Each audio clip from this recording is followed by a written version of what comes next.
Tem medo da rola? Meninas, não tenham medo do pinto. O pinto só tem um olho assim. Ele não pode lhe fazer mal. O máximo de mal que o pinto pode fazer é dar uma pequena cusparada na sua face.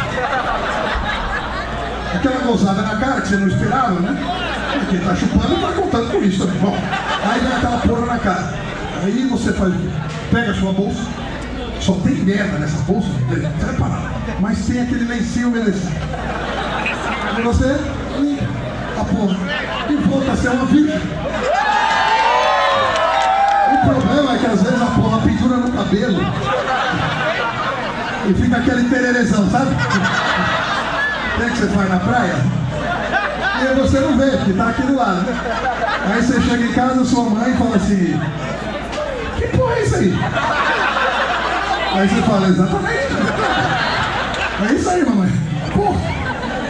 Mas as mulheres foram muito bem, então não vale nada disso que eu falei. Já podemos começar o nosso coral em dobro. Siririca, baby, só os homens. Siririca, vamos lá agora. Eu toco pra